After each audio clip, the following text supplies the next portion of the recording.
सो दोस्तों welcome to money stocks. तो इस वीडियो के अंदर हम लोग बात करने वाले हैं मल्टीपल स्टॉक्स के बारे में। तो चलिए सबसे पहले हम लोग बात करने वाले हैं मदरसन सुमी के बारे में, यानी कि हम लोग बात करेंगे संवर्धन मदरसन इंटरनेशनल लिमिटेड के बारे में हम लोग बात करेंगे, जहां इस कंपनी का कल के दिन का परफॉर्मेंस आपने देखा होगा। ऑलमोस्ट हमें 2% की रैली इस कंपनी के अंदर नजर आया हुआ था एंड 97 रुपीज़ के आसपास हमें क्लोज नजर आ चुकी है। तो दोस्तों मदरसन सुमी ने अपना Q1 का रिजल्ट जब डिक्लेयर किया तो उस वक्त हमने बात किया था कि इस वक्त हमें मदरसन सुमी का रिजल्ट बहुत ही शानदार तरीके से आ सकता है। उसके पीछे का रीजन दोस्तों मैंने आपके साथ डिस्क्लोज किया हुआ था। आपने टाटा मोटर्स इस कंपनी का दोस्तों रिजल्ट देखा होगा, जो कि कंपनी ऑटो सेक्टर से बिलोंग करता है। और मदरसन सुमी का बिजनेस क्या है, ऑटो कंपोनेंट्स कंपनी मैन्युफैक्चरिंग करता है।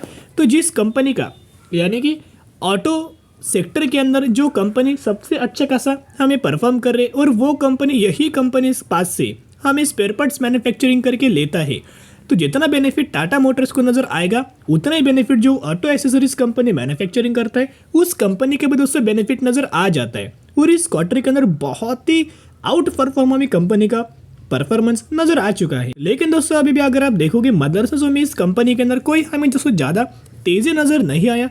पिछले महीने का अगर परफॉर्मेंस देखोगे तो मदरसन सुमी के अंदर ऑलमोस्ट हमें 1.5% के आसपास हमें जंप नजर आया हुआ है। बाकी दो कंपनी लगातार एक ही लेवल्स के अंदर हमें कंसोलिडेट करते हुए नजर आ रही है। तो चलिए सबसे पहले दोस्तों हम लोग बात करेंगे मदरसन सुमी का Q1 रिजल्ट्स के बारे में। तो यहाँ अगर आप देखोगे जून 2023 का रिजल्ट्स के बारे में हम लोग बात कर रहे हैं। रेवेन्यूज के अंदर 27% की जंप, इनकम के अंदर 325% की जंप, अर्निंग पर शेयर के अंदर 323% की jump and net profit margin के अंदर 233% की जंप नजर आ चुकी है। यानी कि ओवरऑल बेसिस की पर अगर आप मदरसन सुमी का Q1 का रिजल्ट देखोगे बहुत ही गजब का हमें कंपनी ने परफॉर्म किया है, बहुत ही शानदार तरीके से कंपनी ने परफॉर्म किया है। और उसी गलों की ब्रोकरेज फर्म के द्वारा ह्यूज अमाउंट ऑफ टारगेट हमें दोस्तों दिया गया है। जो ब्रोकरेज फर्म इस कंपनी के अंदर सेल रेटिंग दोस्तों हमें जो दिया गया था जब कंपनी 92 रुपीज के आसपास ट्रेड कर रही थी, वही ब्रोकरेज फर्म ने बाइंग रिकमेंडेशन इस कंपनी के अंदर करंटली दिया हुआ है।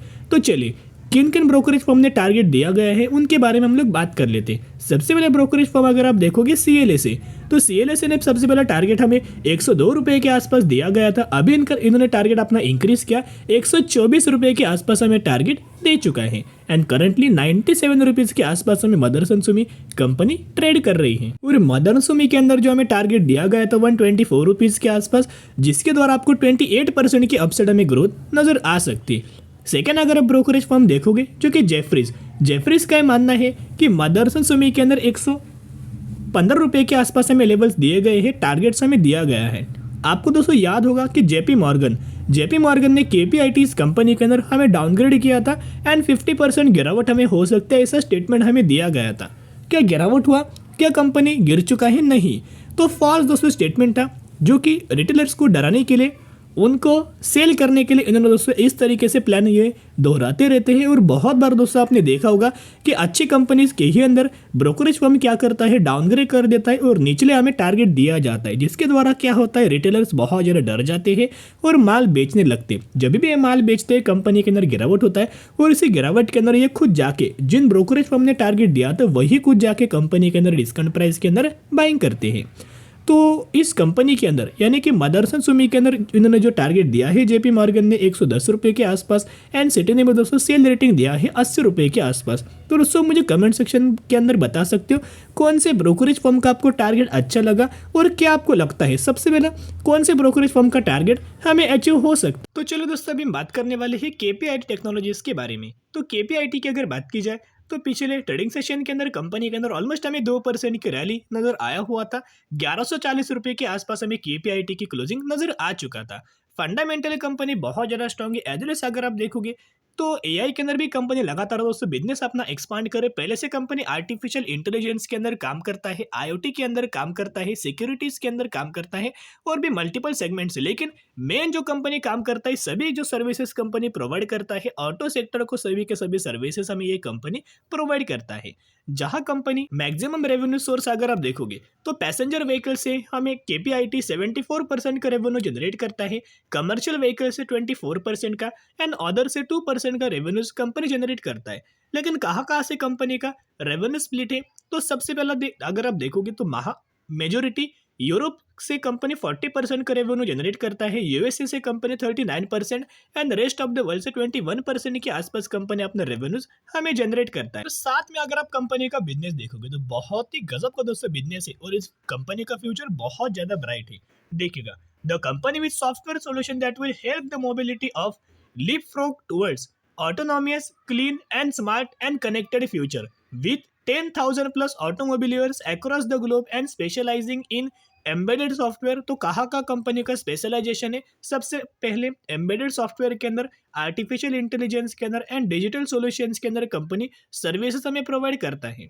और इस कंपनी का डेवलपमेंट सेंटर्स कहाँ कहाँ है? Europe, USA, Japan, China, Thailand, India, इन सभी कंट्रीज के अंदर इनका डेवलपमेंट सेंटर्स हमें नजर आ रहा है। जिस तरीके से आने वाले फ्यूचर में आर्टिफिशियल इंटेलिजेंस बढ़ेगा, उसी तरह से इस कंपनी का रेवेन्यू, इस कंपनी का नेट प्रॉफिट, इस कंपनी के हर एक पैरामीटर्स के अंदर बहुत ही कम समय के अंदर ग्रोथ आपको नजर आ जाएगा। तो यहाँ अगर आप जुलाई 2023 का म्यूचुअल फंड्स के बाइंग का अगर आप डेटा देखोगे, 29 म्यूचुअल फंड्स की बाइंग एंड 6 म्यूचुअल फंड्स की सेलिंग हमें केपीआईटी इस कंपनी के अंदर नजर आ चुका है। लेकिन अगर आप मेजोरिटी सेगमेंट के अंदर देखोगे तो लगातार म्यूचुअल फंड्स केपीआईटी इस कंपनी के अंदर माल बाइंग करने की कोशिश कर रहे हैं। और केपीआईटी का अगर आप लंबे समय का दोस्तों चार्ट पैटर्न देखोगे तो ऑलमोस्ट हमें कंपनी के अंदर ज्यादातर गिरावट नहीं होता, लेकिन जब भी दोस्तों कंपनी डिप्स के अंदर मिलता है, कंसोलिडेशन फेज के अंदर मिलता है, खरीदारी करने का कंपनी शानदार तरीके से मौका देता है। 2019 में कंपनी स्टॉक मार्केट के अंदर आया हुआ था एंड जब से तब से कंसिस्टेंटली कंपनी के अंदर ग्रोथ है एंड 950% के रिटर्न शेयर होल्डर्स को बना के दिया हुआ है।